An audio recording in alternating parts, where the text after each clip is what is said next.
E hoje eu vou ler do verso 38 ao 43. 44. Namo Namo Bhagavate Vasudevaya. Om Namo Bhagavate Vasudevaya. Om Namo Bhagavate Vasudevaya. Om Namo Bhagavate Vasudevaya. Om Namo Bhagavate Vasudevaya. Om Namo Bhagavate Vasudevaya.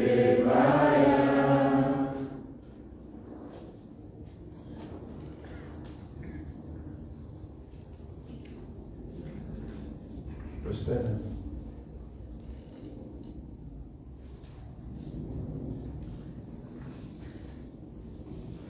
Alguém está chegando pela primeira vez hoje? Ah, mas seu nome? Ana. Karine, todo mundo já conhece. Estava todo mundo sentindo a falta dele. É tão querida assim. Querido.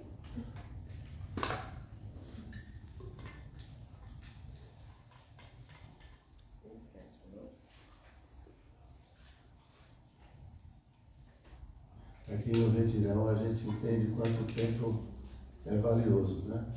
Cada minuto. Cada minuto que vai dar. Passa tão rápido que eu estou até desconfiando aqui. Tem que descontar esse tempo. Não, você acha que ela, no final eu vou. Desconta.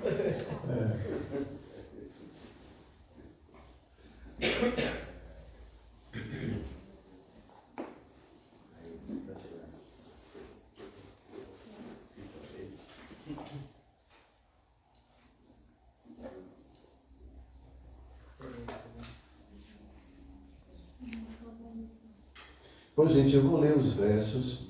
Como o Maharaj Chandravamukha estava falando pela manhã, os significados de Prabhupada são tão ricos, né? Mas sempre quando nós estamos assim, nessas situações especiais, com muitos devotos, muita gente nos acompanhando, sempre nós ficamos assim motivados a falar algo que seja bem prático e que a gente possa aplicar na nossa vida, né? Muitas vezes a gente assim se preocupa com temas bem técnicos, bem sofisticados, como um aluno da primeira série que já fica preocupado quando chegar na universidade, como é que vai ser, né? E se não tem sentido um aluno da primeira série querer aprender algo ou querer praticar algo da universidade, né? Então, às vezes, nós somos um pouquinho apressados e pulamos etapas que são extremamente importantes para que possamos realizar com perfeição aquilo que vai ser exigido nas etapas posteriores. Então, nós estamos aqui ouvindo de uma forma muito resumida. Não começou ainda não, né?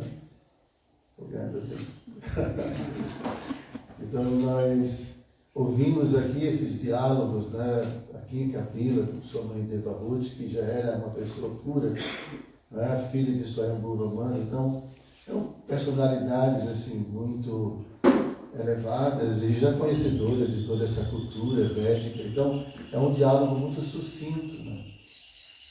Então, por trás de todos esses termos, por trás de todas essas explicações, existem tantas informações, tanta coisa, né? E vamos tentar explorar um pouquinho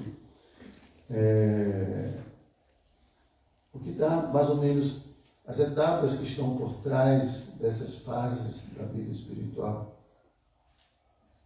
para que a gente entenda a importância, né, de fazer muito bem o que é exigido, né, de nós nesse momento, cada um dentro claro, da sua etapa, né, do seu estágio. Então, pronto. Então, eu vou ler os versos.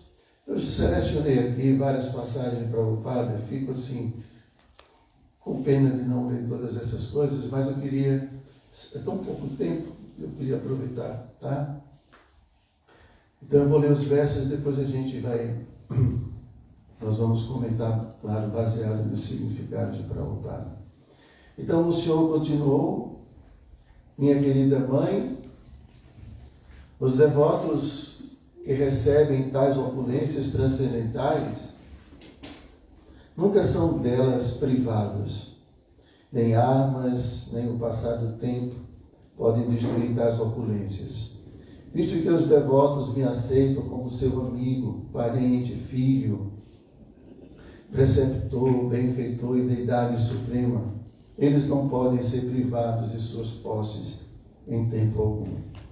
Então aqui Prabhupada vai comentar que as conquistas de Bhakti são conquistas eternas, são conquistas permanentes. Então ele vai falar de outros transcendentalistas que, apesar de obterem um certo grau de liberação, eles voltam a cair nesse mundo material. Porém, aqueles devotos, por estarem situados na plataforma transcendental constantemente, eles nunca perdem todas essas conquistas que eles obtêm, porque eles não caem de sua posição. E aqui Prabhupada, o verso está falando o que esses devotos, qual é a conquista desses devotos? A conquista de sua relação com Krishna.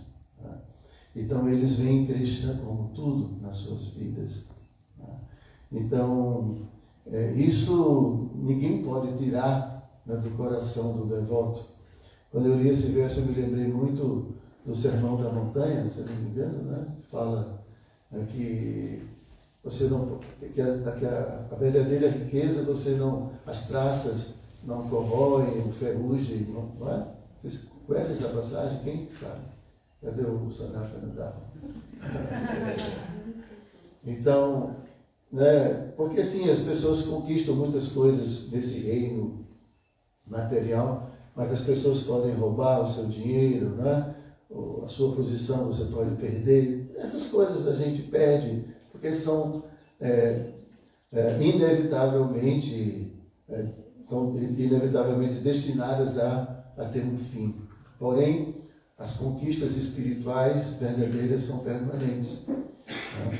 Então, aqui Kapila está falando sobre isso, e Prabhupada comenta no significado sobre isso. Então, o próximo verso: assim, o devoto que adora a mim, o Senhor onipenetrante do universo, com serviço devocional inabalável, ele abandona todas as aspirações a ser promovido a planetas celestiais ou a tornar-se feliz nesse mundo com riqueza, filhos, gado, lar ou qualquer coisa relativa à morte. Então, Prabhupada começa a explicar aqui o significado: o serviço devocional inabalável, como se descreve nesses dois versos, significa ocupar-se em plena consciência de Krishna, ou serviço devocional, aceitando o Senhor Supremo como o todo de tudo. E mais uma parte, Prabhupada fala: neste verso o Senhor promete que leva seu devoto para o outro lado do nascimento e da morte. Então assim, Prabhupada usa esse termo, essa consciência de Krishna plena, esse serviço devocional pleno, inabalável. Na Bhagavad Gita, Krishna também usa esse termo Ananya Bhakti, que é esse serviço devocional, o Satatam Kirtayantomam, os devotos estão sempre, ele usa esses termos, essa terminologia, para qualificar a natureza do serviço puro. Rupa Goswami também, no Bhakti Rasamrita Sindhu, quando ele vai definir o Tama Bhakti, então ele fala Krishna no Shilanam, Então ele fala que, nesse verso que a palavra Shilanam indica serviço, Krishnanu Shilanam significa um serviço constante, ininterrupto. Como também no primeiro canto do Bhagavata, no segundo capítulo, se fala que esse serviço puro é imotivado e também ininterrupto. Então, quando nós vamos lendo a literatura deixada pelos acharyas, por Krishna mesmo, nós vamos começando a perceber a natureza exaltada dessa condição, dessa consciência pura, desse serviço devocional puro. Então não é algo barato. Bhaktisiddhanta Sarasvati, ele tinha muito cuidado, e Prabhupada foi na linha de Bhaktisiddhanta, muito cuidado com essa tendência que às vezes as pessoas têm de achar que essa bhakti pura, ou esse relacionamento com Cristo é uma coisa que é trivial. Eu conheci Cristo outro dia, eu acho que sou uma golpe, acho que sou um vaqueirinho, e já, então já cria assim umas histórias. Então, Bhaktisiddhanta, inclusive, ele foi muito criticado porque ele não abordava esses temas de Raganuga Bhakti, nem falava dos relacionamentos íntimos de Krishna com as golpes. Certa vez o Bhaktisiddhanta estava chegando em Vrindavana para um parikrama, e quando os habitantes de Vrindavana, os que moravam no Radha Kunda e tudo, então o Bhaktisiddhanta vai falar de temas de Gopi Bhava, essas coisas. O Bhaktisiddhanta soube disso e passou, acho que um mês inteiro falando o primeiro verso do Bhagavata. Falou mais nada. Então, ele era muito, muito cuidadoso, apesar de que essa relação com Krishna, essa foi a maior dádiva que o Senhor Chaitanya veio trazer para todos nós, essa relação pessoal com Krishna. Apesar de tudo isso, o Bhaktisiddhanta, ele falava muito pouco. Mesmo na Índia, naquela época, com os devotos indianos, quando estavam lendo, por exemplo, o Chaitanya Charitamrita, que tinha algum passatempo, ele mandava ler rápido, mandava não parar, porque os devotos não ficarem. Porque esses relacionamentos são tão puros, que, primeiro de tudo, nós temos que realizar esse trabalho de purificação do coração. Não é possível desenvolvermos um relacionamento com Krishna com um coração impuro, com uma mente agitada. Quando nós vamos ver, estudar um pouquinho desses processos avançados de Bhakti, o que está mais em evidência é Smarana, é o cultivo da lembrança constante de Krishna. E a gente vai lembrar aquilo que a gente tem apego. Por isso a palavra Raga, Anuga, Raga significa apego e Anuga significa seguir. Então, nós podemos olhar a nossa vida e a gente vê, a gente corre atrás de quem?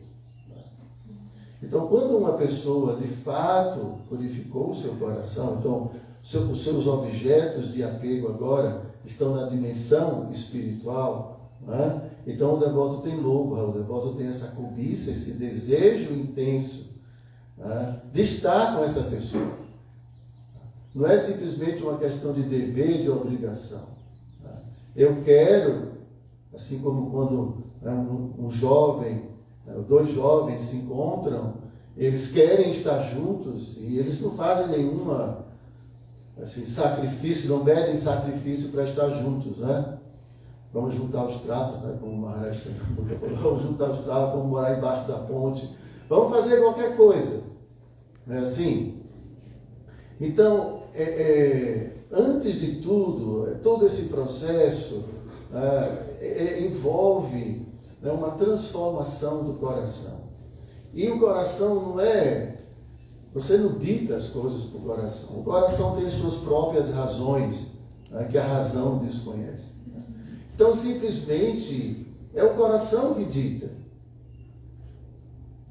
E isso é purificação. Então, enquanto nós estamos ainda muito afetados, apegados a essa existência material, realizando tantos planos dentro desse mundo, não é possível ter a liberdade, né, de poder conduzir sua mente, conduzir sua vida dentro desse ambiente espiritual, porque a própria mente não vai permitir.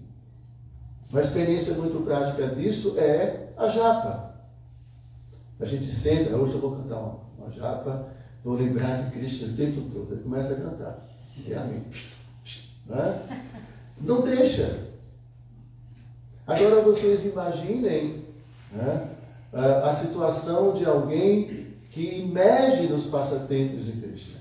E não só imerge nesses passatempos com sua lembrança, mas eles participam desses passatempos servindo com sua mente ativamente Krishna nos seus passatempos. Porque esse é o processo.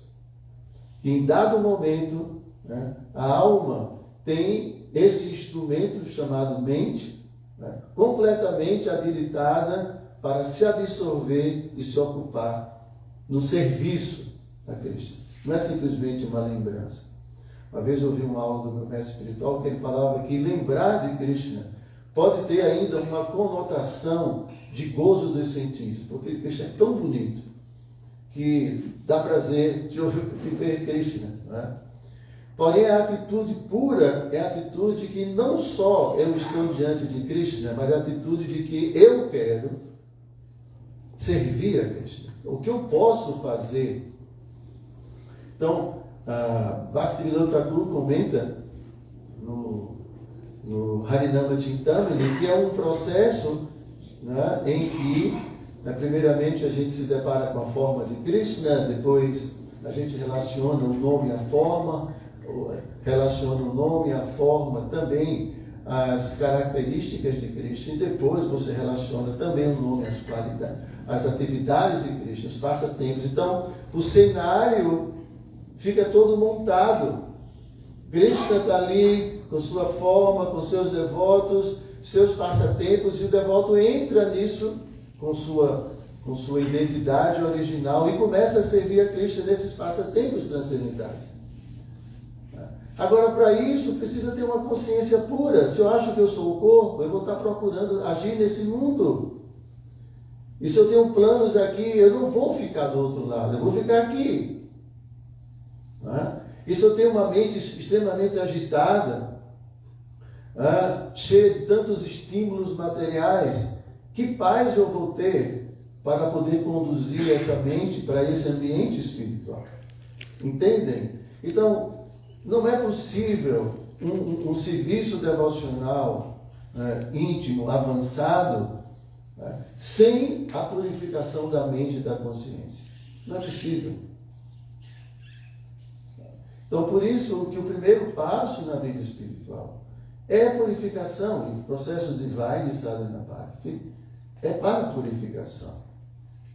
É para começar a eliminar os anartas, essa fase de anarta nivriti, para que a gente possa, se libertando desses anartas, a gente tenha a liberdade de poder usar a mente como um instrumento perfeito, sem obstáculos, sem interrupções, né? Como que acontece agora. Então, quando a gente está aqui, ouve para aqui o Kapila Deva falando, né, de que, eu vou repetir o verso, e vai ter mais versos assim. Aqui saiu da tela. Então, serviço devocional inabalável. Mais na frente a gente vai ver Trivena Bhakti Yogena, outro termo que é muito dessa linha, tem outros versos do Bhagavatam. Esse serviço devocional pleno, com força, com seriedade. Então, quem quer obter essa perfeição vai ter que ser muito sério no seu serviço devocional. Não é yoga, é samadhi. Quando a gente fala de samadhi, as pessoas entendem um pouco mais o que significa samadhi, porque essa absorção. Em Bhakti é a mesma coisa, você tem o nosso samadhi. Então, Bhaktisiddhanta Sarasvati, quando comenta o Padeshamrita, ele fala dos estágios de Smarana, os estágios de lembrança, e ele fala desse ponto de chegar ao Samadhi, depois do Samadhi, que é essa absorção concentrada em Krishna. Aí é que depois a pessoa vai começar a compreender sua verdadeira natureza espiritual, sua individualidade espiritual, sua identidade espiritual, sua verdadeira Swarupa, a partir desse estágio. Então, quer dizer, tem muita coisa antes. Claro, eu estou falando tudo isso, gente, não é para assustar vocês, dizer, é muito difícil, isso não é para mim, não é assim. Tá? Eu estou falando para que vocês aproveitem,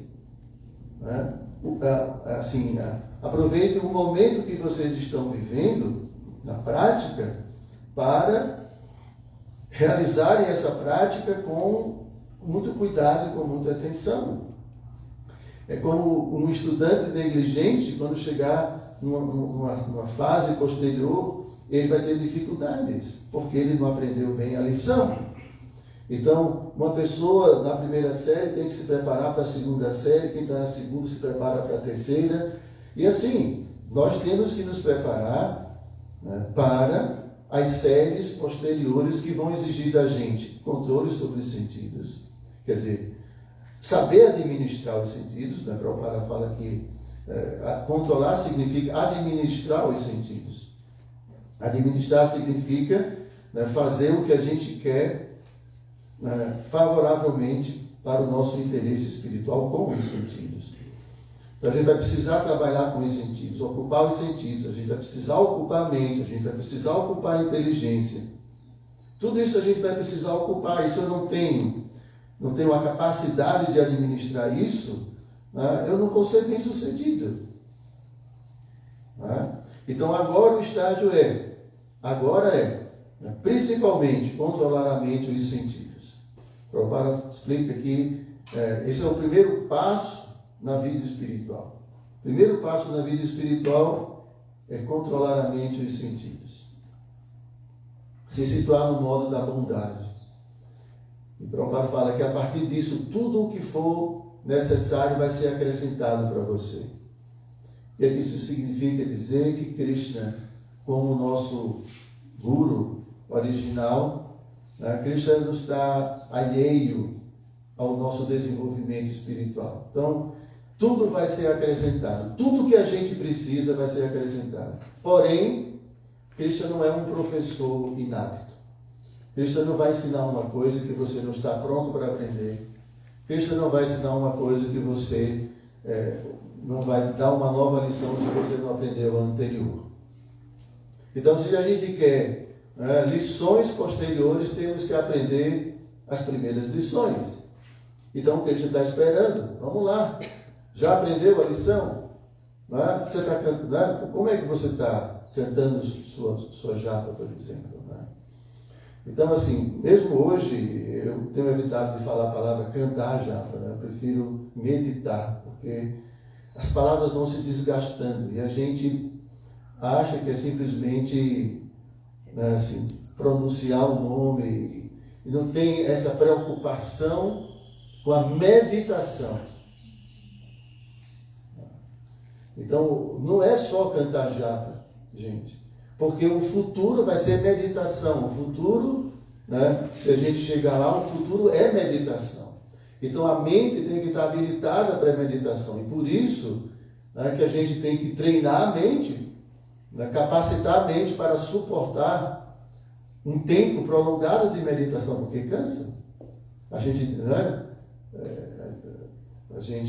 quando faz um trabalho, mesmo que exija um pouco da nossa mente, quando termina a gente fica exausto, Então, mesmo aqui essa experiência de ouvir o Bhagavata, chega uma hora que a mente fica cansada.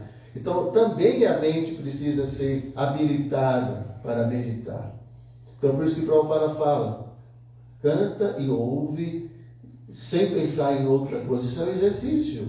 de focar a mente. Mas às vezes a gente negligencia, a gente não se preocupa com isso. Né? E a gente simplesmente, tudo bem, melhor cumprir o dever do que não cumprir o dever. Mas cumprir o dever, sabendo bem o propósito dele, isso é muito mais importante. Então essa meditação, poder realmente se encontrar com Krishna, na japa, né? Porque no mestre espiritual fala que a japa é um momento de intimidade, é aquele encontro íntimo. Agora, quando a gente se encontra intimamente com alguém, né, a gente sente essa presença. Né? Se é uma pessoa incrível, a gente sai dali feliz, né? Sai dali jubilante, né? Enriquecido. Né? Então, da mesma forma, quando a gente de fato tem um encontro com Krishna, na meditação, na japa, e a presença de Krishna está ali, isso tem um efeito. Isso tem um efeito. E o efeito é que eu vou querer mais. Eu vou querer conhecer mais essa pessoa, vou querer me aproximar mais dessa pessoa. Então esse é o propósito. Por quê, gente? Porque é isso que Cristo está querendo ver. O quanto você quer ficar do meu lado. É muito simples, todos nós somos pessoas. Né? E às vezes a gente quer estar do lado de alguém. Né? Então a gente quer ver se a pessoa que está do nosso lado porque gosta da gente ou porque ela tem algum interesse em algo que eu tenho para dar. Essa é a grande diferença, não é assim? Né? Então, às vezes a gente está do lado de alguém porque a gente tem algum interesse. E a gente a pessoa, quando sabe disso, fica muito decepcionada. Né? Então, Krishna quer ver uma coisa muito simples. O quanto você quer ficar do meu lado. Eu estou falando tudo isso de uma maneira bem simplória, porque a gente entende isso. Mas é exatamente isso, não tem nenhuma outra coisa. Porque no mundo espiritual, Krishna não vai cobrar qualquer outra coisa, a não ser bhakti. Né? Serviço. Né? Não, exatamente isso. Né? Só que para chegar a tudo isso aqui, né, a gente vai ter que purificar a nossa consciência. A gente vai ter que começar a sair do centro, né, e colocar Krishna no centro. A gente vai ter que começar a fazer uma porção de coisas que custa. E Prabhupada fala, a gente tem que pagar o preço. A gente tem que pagar o preço para isso. Tem um preço, gente. Não estou querendo aqui ser chato. Mas assim, porque às vezes a gente quer tudo de graça. Tudo free. Né? Mas Prabhupada fala que tem um preço. E a gente precisa saber qual é esse preço. Esse esforço. Tá bom? Deixa eu passar aqui, senão não vai dar tempo. Então, continuando. O terrível medo de nascer e morrer nunca pode ser eliminado por alguém que recorre a outro abrigo além de mim. Pois eu sou o Senhor Todo-Poderoso, a suprema personalidade de Deus, a fonte original de toda a criação e também a alma suprema de todas as almas. Próximo verso. É por causa de minha supremacia que o vento sopra por temor a mim, o sol brilha por temor a mim, e o Senhor das nuvens, Indra, envia chuvas por temor a mim. O fogo queima por temor a mim, e a morte anda por aí, portando seu sino por temor a mim. Os yogis, munidos de conhecimento transcendental e renúncia, e ocupados em serviço devocional para o seu benefício eterno, refugiam-se a meus pés de lótus. E como eu sou o Senhor, eles são, desse modo, elegíveis para entrar no reino de Deus sem temor.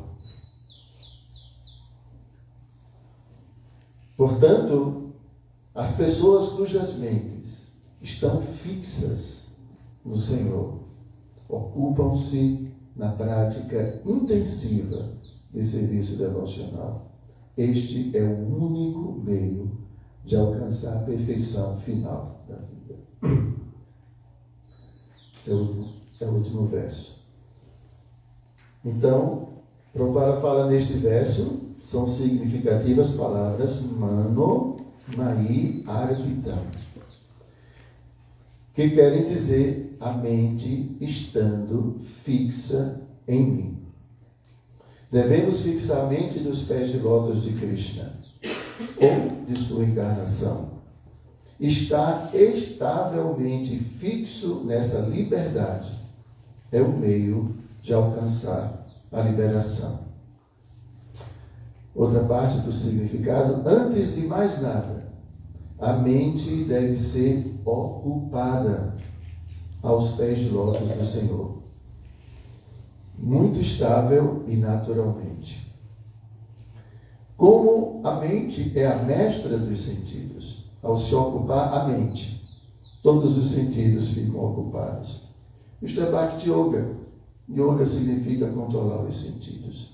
Não é possível controlar os sentidos no sentido próprio do termo. Eles sempre estarão agitados. O mesmo se aplica a uma criança. Por quanto tempo pode se forçá-la a ficar sentada em silêncio? Isso é impossível. Mesmo Arjuna disse que Chanchalam Himana Krishna. A mente está sempre agitada. A melhor coisa a fazer é fixar a mente nos pés de lótus do Senhor. Manomai arpitam sthiram. Se nos ocupamos seriamente em consciência de Krishna, esta é a fase perfectiva mais elevada. Todas as atividades conscientes de Krishna estão no mais elevado nível de perfeição da vida espiritual. Então, aqui vocês veem como Prabhupada enfatiza a questão do envolvimento da mente no processo de Bhakti Yoga. Certa vez eu estava lendo Chaitanya Charitamrita e vi um significado do Prabhupada muito bonito, e ele falava de assim, tornar a mente como Vrindavana. A ideia de Vrindavana, a Bhaktisiddhanta, estava vendo outro dia o Prabhupada comentando que o Bhaktisiddhanta considera assim Vrindavana como um parque de diversões de Krishna. Eu acho que é um termo bem interessante, porque todo mundo, uma criança quando vai para o parque de diversões, obviamente ela está indo para ali para se divertir, não é? Ou tem algumas pessoas que vão para trabalhar, porém, o parque de diversão é aquele lugar específico que uma criança escolhe para se divertir. E Vrindavana é exatamente isso, né? É o lugar de diversão de Krishna. Agora, a ideia de ter uma mente como Vrindavana, isso significa uma mente que pode se tornar um parque de diversões para Krishna, entendem? Assim como o engenheiro lá, o dono lá do parque, ele criou várias máquinas, né? Vários equipamentos para o prazer das crianças, né? Nós, com o poder da mente, podemos fazer isso. Podemos, com a nossa mente, criar muitas situações para o prazer de Krishna. E isso, gente, não é uma ilusão. Não é, Nrsimhananda? Outro dia eu estava ouvindo uma aula dele falando da inspiração. Não é inspiração? Aquele autor que fala da imaginação, não é? Imaginação. Porque, na verdade, para a mente não há distinção entre ficção e realidade. Então, a gente chora, nós choramos só por lembrar uma pessoa. Não é? Você vem na sua mente a lembrança de alguém e você chora, por exemplo. Ou você fica com muita raiva. Quantas transformações acontecem simplesmente por pensarmos em alguma coisa. Tá? Então, o que eu queria dizer para vocês é que a mente tem essa capacidade de produzir pensamento. Isso é uma coisa interessante, porque no geral, nós deixamos a mente fazer o que ela bem entende. Então, pensar, né, em assim, produzir pensamento é um termo que eu nunca tinha ouvido falar, mas porque assim, a mente está à toa e a gente não tem essa atitude, essa proatividade, né? essa disposição de a priori colocar a mente, né, ou utilizar as habilidades da mente para o nosso interesse, como almas espirituais, obviamente. E essa ideia, né, de tornar a nossa mente esse lugar de desfrute para Krishna. Então é isso que os devotos puros fazem. Bom, eles têm, primeiro porque eles têm um apego muito profundo por Krishna, e eles querem dar esse prazer para Krishna, né, com muito gosto, com muita satisfação. E também porque suas mentes foram conquistadas, as habilidades da mente foram conquistadas. Vocês lembram daquela historinha que Prabhupada conta do Néctar da Devoção do Brahmana, que era muito pobre, mas ouviu uma aula de que ele poderia oferecer a Krishna aquelas coisas, né, produzidas mentalmente. Então ele fez um templo muito suntuoso. Bom, ele escolheu, né, pratos de ouro, panelas de ouro e o melhor arroz. Ele queria fazer um arroz doce e leite. Entendem? Vocês entendem o que é? Bom, desculpa, vocês entendem. Assim, estou sendo claro para vocês. Essa coisa de pegar, entende? A mente que poderia estar pensando em qualquer besteira desse mundo, ela está produzindo serviço, sendo, entende? Ocupada em algo tão sublime que vai nos trazer tanta felicidade, tanto prazer. Só nisso. Então, isso é assim, as possibilidades que nós temos em nossas mãos à disposição. E é assim que os devotos entram nesse lugar.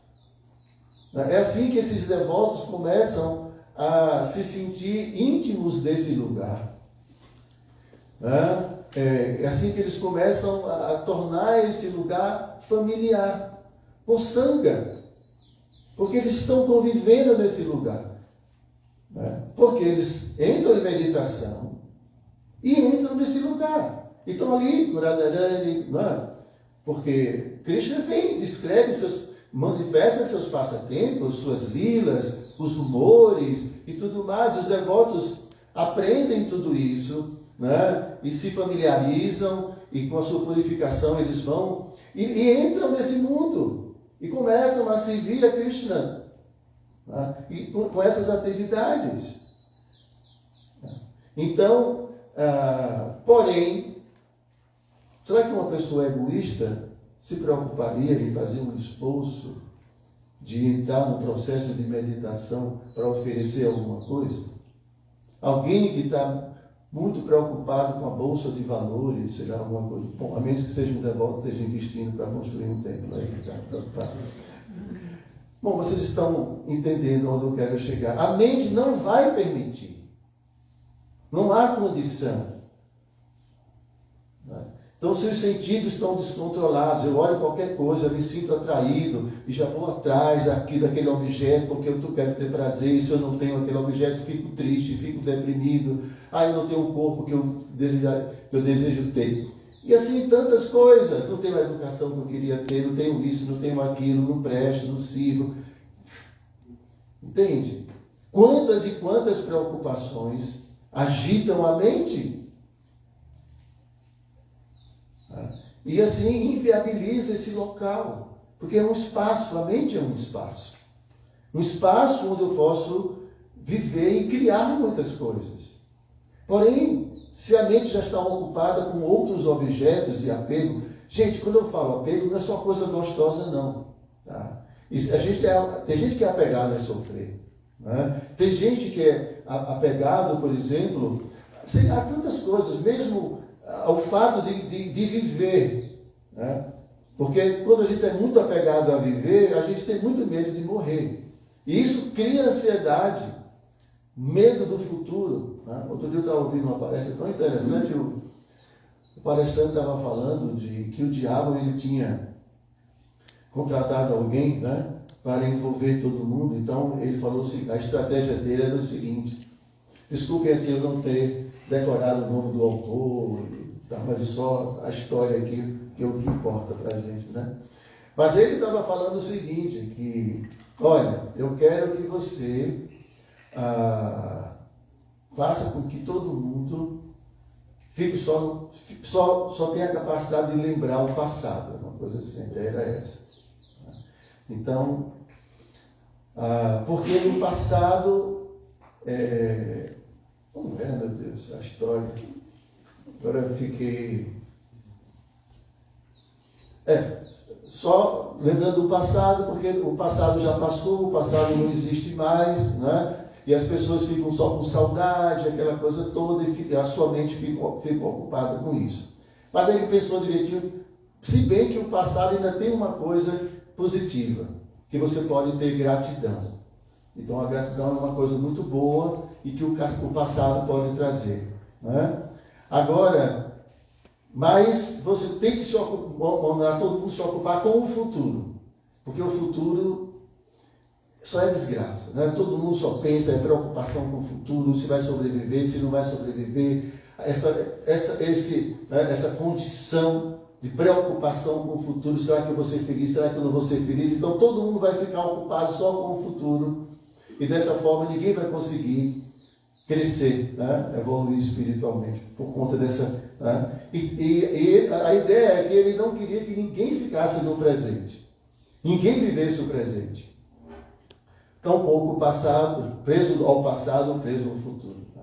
Porque, na verdade, nós só podemos realizar alguma coisa no presente. Se é possível alguma coisa, é agora, aqui e agora. Né? Então, a gente, às vezes, fala, a gente se aproxima da verdade, por favor, né? Me ocupe em serviço devocional. Estou vendo assim a cara de Cristo, pode servir, não estou atrapalhando você, pode fazer o que você quiser. Mas eu quero tanto servir, não pode servir, não tem problema. Né? Porque você está ali parado esperando, você pode, né, oferecer, fazer um suco, mas você fica pedindo, mas por que não faz uma coisa prática? Ali agora. Não é? É muito simples. É aqui e agora, gente. Não vai ser no futuro. Você quer ser um devoto puro, tem que ser um devoto puro aqui e agora. Faça alguma coisa. Né? Ocupe sua mente. Não espere o futuro. O futuro vai vir. Né? Mas o futuro vai depender do que você fizer agora.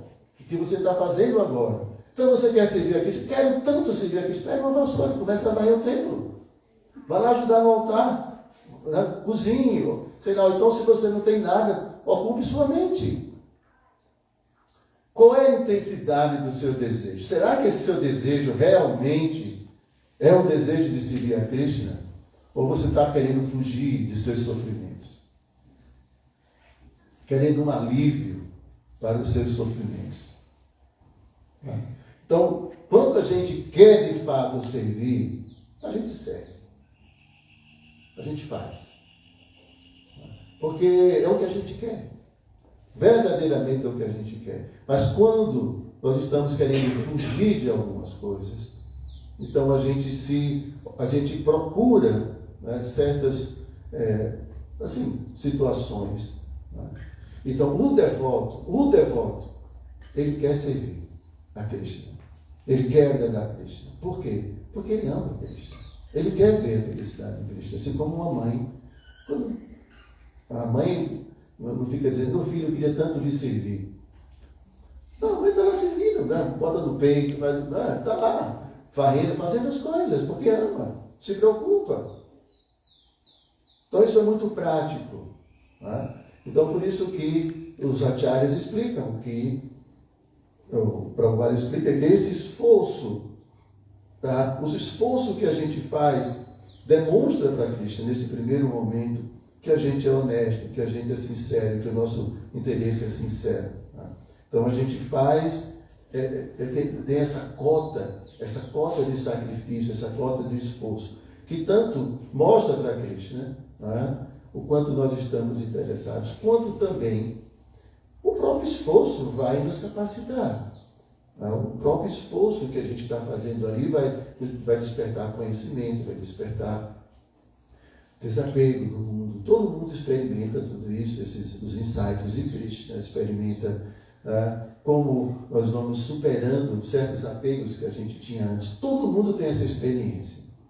Tá? Porém, tem muita coisa ainda, gente. Tem muita coisa. Coisas que a gente nem imagina. Eu estou dizendo isso não é porque eu sou incrível, não. É porque eu também estou aprendendo. E eu sei que tem muita coisa incrível para ver, porque eu comecei e fui descobrindo tantas coisas. Depois o Gudeja pode falar um pouco mais na frente, né, Gudeja, para a gente? As previsões, né? Então, assim, porque ele está lá na frente, então ele pode falar, né? Mas assim, tem tanta coisa, gente. Eu sei disso. Que tem tanta coisa. A gente está esperando o quê? Desse mundo. Está esperando desse mundo que esse mundo nos dê alguma coisa? Por favor. É insistir em algo que a gente já sabe, que está fadado. Como aqui na Capila de Baba, tudo na destruição, tudo está se diluindo. Não vale a pena investir nisso. A gente investe só o estritamente necessário, só a nossa cota estritamente necessária para não desperdiçar esse tempo precioso que a gente tem agora, aqui e agora, Então, um dos grandes obstáculos, gente, é a sustentabilidade. A sustentabilidade hoje é um grande obstáculo para a vida espiritual. Porque estão todo mundo me olhando assim, mas para alguns não, né? Alguns já estão aposentados, estão dinheiro no bolso, né? Mas, em geral, nós, cada vez mais, há uma preocupação muito grande com relação ao futuro, né? Se eu vou morrer de fome, bom, não é bem assim, mas é do inconsciente da gente, é o inconsciente. Né? Então, a gente tem um medo de morrer, o ego tem um medo extremo de deixar de existir. Né? Então, isso é algo que a gente herdou, né, desde a nossa passagem nos corpos de animais, porque a gente já viveu em corpos de animais. E vocês veem como é que é a luta pela sobrevivência, né? O medo da selva. Então, esse medo está enraizado instintivamente, né, como claro, uma forma de garantir a perpetuação ou a sobrevivência e tudo, mas como seres humanos nós não podemos agir instintivamente. Né? Todos os nossos instintos animalescos, né? Precisa ser dosado agora com inteligência, com conhecimento. Calma, você não vai morrer.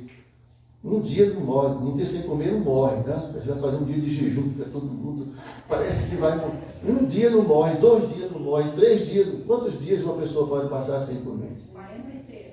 Hã? 43 dias. 43 dias? Bom, mas basta passar 6 horas, passou a hora de comer, já entra em desespero, né? Agora imagine só perder o emprego. Tudo bem, tem que ficar preocupado, mas assim, o ponto é que existe, gente, instintivamente esse medo. Poxa, mas quando a gente olha a história, né, mesmo Prabhupada, a história desses grandes santos, né, e mesmo de grandes heróis, mesmo guerreiros, né, eles não tinham medo de morrer. Ele de vida 30 e poucos anos de idade para os homens, porque morriam nas lutas, porque era desse jeito que se resolvia. As pessoas, os reis invadiam uns aos outros, não era desse jeito? Vê a história de Roma, a história da Grécia, a história da Pérsia, todos esses reinados. As pessoas morriam assim, constantemente. Né? E a gente